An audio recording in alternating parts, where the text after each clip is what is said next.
everybody. Thank you for visiting the Creativity Cave. I have a really awesome video for you today because, as you well know, I only show awesome videos. And the card projects are awesome because they're really versatile. I used the same card to make a Christmas card as well as a retirement card, or it could be a masculine card. And masculine cards are sometimes tricky to do. So are you ready? Here they are. Yay! So I added the glitter background, which I've shown a video for before, to make this card, and I think it's really cute. And then this one, I left the glitter background off, and you have a retirement card or maybe a birthday card or whatever you need. Anniversary, it'd be perfect. And it's a great card for men. It's so easy to do, and I can't wait to show you. So let's get started. All right, let's get started. Today I'm going to focus on this card, but they're both done exactly the same way. So let me show you what I did. I'll start with a 3 1/4 by 4 1/2 inch piece of paper. This is just Whisper White cardstock, and I'm going to start with my lightest of my 4 colors first, which is Crushed Curry.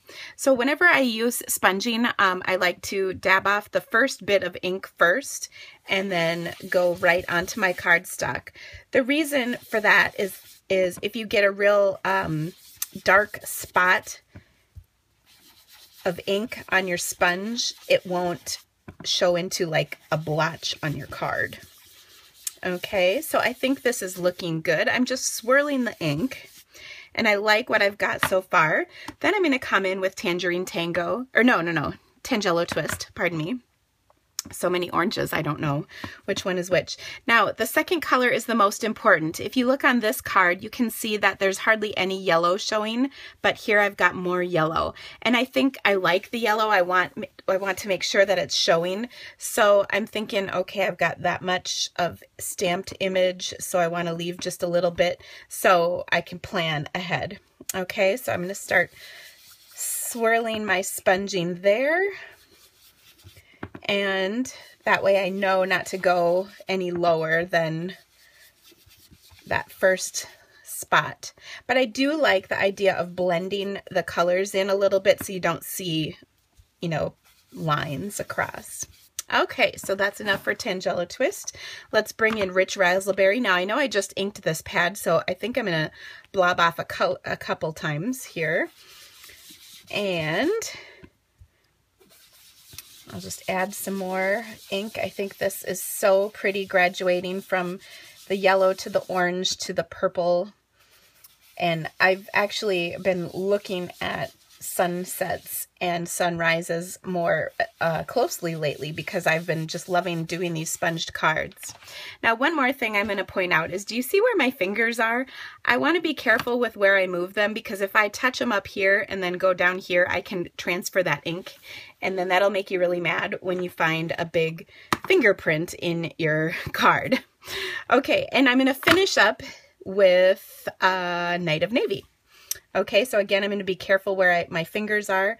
I'll dab off that first bit of ink and then add that ink on the edges. And here's where I really like to get it dark, so it's just like the sun is coming up, or the last little bit of sun peeking through.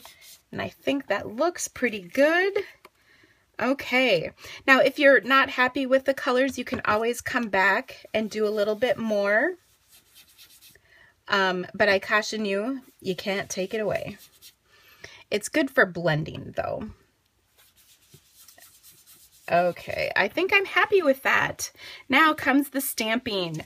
So here I'm going to use the set To You and Yours from the holiday catalog. I love this set because I think this background is absolutely gorgeous, and it works, as you can see, for more than just Christmas. I've got a happy retirement card that I'm making. So I'm going to take my stamp, and I have used both black Memento and which I believe I used on this card, and then the Stampin' Up's Archival Black. The Archival Black is really, really black, which I love. However, it stains your stamp pretty thoroughly. And while that might not be a big deal to some, I know it is to others. So I just want you to be aware of that. You can see on here, it's not quite as black. It's a little bit lighter, but here it's really black. Now let me show you what I did. First of all, when you stamp this, or ink it, you want it really well inked. I mean, put a little muscle behind that. Get in there. Okay, and then I'm going to stamp this at the bottom. I want to make sure this is up high enough so you can see. And I want a little bit of the bottom to overlap the bottom edge of my card. So the stamp is a little lower than the edge of my card is what I'm trying to say. And now I am pressing into this. Can you see the effort? Okay, because I really want this to stamp nicely. Now, when I did these other two cards, I did have to fill in a little bit, and I'll show you what I did to do that. Okay. Now, this one isn't too bad. So you can see it actually stamped really quite well. There clearly was a little fuzz on my stamp, which is kind of a bummer, but let me show you what I did to fix that, because you don't want to get to this point and say, oh, I got to start over. No. What I recommend you have is a black marker, which I'm actually grabbing right now. And you can just kind of fill in the areas you need to lightly. Okay. And I think I know why this happened. And that is because I had my stamps sitting out in my office for a few days because I knew I wanted to shoot this video. So when I made the card, I didn't put my stuff away. I just kept it out. And if I would have cleaned my stamp, it probably would have worked a lot better. And the reason is because it has collected some lint while sitting in my office. But you see, I colored in just a little bit with my marker and it looks so pretty. I really, really love this card. It's so gorgeous. And I think what the best part about this is that it works for both Christmas and, in this case, retirement. This would be perfect for an outdoor lover, like for Christmas, or I'm sorry, not Christmas, like birthday or anniversary, anything. Okay, I'll put the rest of my card together really quick to show you. So first, I use Fast Fuse.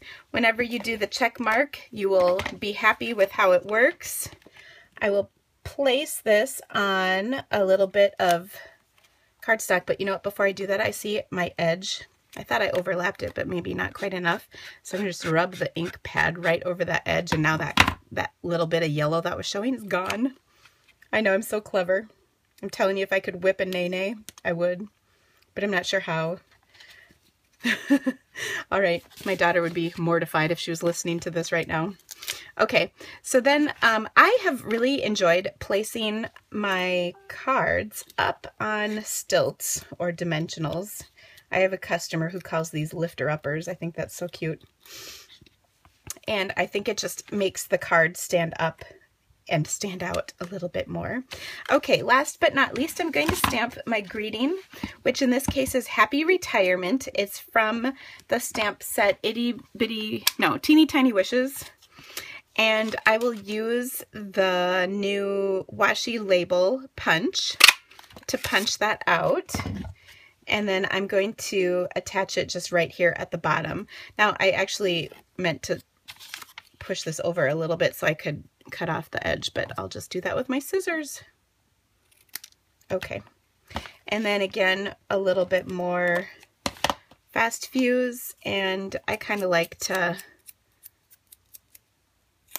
curl that just slightly so there's a little more dimension. I'm all about dimension, can you tell? And there you have it. How gorgeous. So please go to my blog at thecreativitycave.com for this post, and I will have a link in the description of the video. All the supplies will be listed, as well as photos of all of these projects and a link to this other video so you can see how I did the other background. Thank you so much. If you enjoyed this project as much as I did, will you please share it with your friends and get the word out? And don't forget to subscribe to my YouTube channel, The Creativity Cave, as well as my sign up for my mailing list on my blog, because I email awesome ideas that I don't feature on my blog to those customers. Thank you. Have an awesome day.